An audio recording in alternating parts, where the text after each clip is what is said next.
My name is Marisa McGee and I teach in Mount Anville Primary School in Stillorgan in Dublin. I teach 6th class currently and there are 30 girls in the class. Within the classroom I have an interactive whiteboard with my own teacher laptop, but within the school we have access to both an iPad trolley and a laptop trolley, so we would have enough for 1 between 2 in a class of 30. The lesson that I did today was a lesson on the UN Global Goals. We looked at the Global Goals website. They have an education section where we watched some videos aimed at kids explaining what the goals were. We then went on to research the goal. So I gave each group a research sheet. On the research sheet I was very specific in that I'd given them 4 very straightforward questions.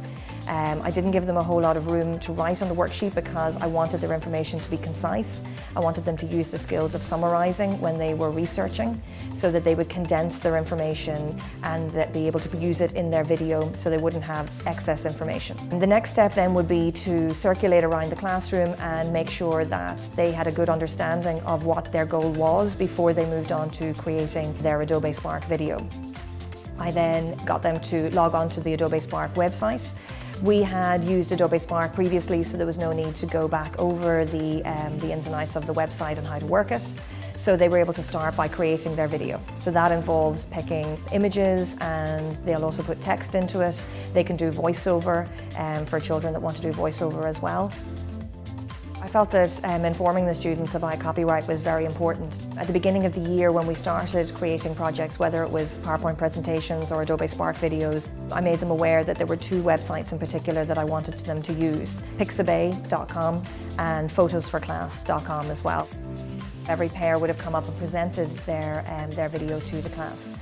So we would have watched all 15 videos. And then we loaded the videos onto the Google Drive, which we have in school, so that the 3rd, 4th and 5th class teachers were able to access those and show them to their students as well, so thus teaching the other children about the global goals as well.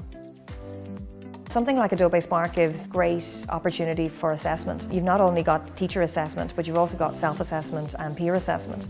From a teacher point of view, obviously, the main form of assessment would be observation on the day when they're creating. So in that session or the 2 sessions, however long it takes, you would be able to circulate within the classroom and observe how different children are managing with the software and with the task at hand and whether they understood the lesson objective. Then what I would normally do is after the videos are all finished, I would get the children to download the videos and they would put them into the 6th class Google Drive folder. So then I'm able to access them remotely from anywhere and I can watch all of their videos individually and I can give them some little feedback notes on how they did. So I would normally do that maybe with them. Having watched it, I would call each group up and talk about 2 things that I think they did really well and something that I think they could focus on for maybe the next time we do a presentation.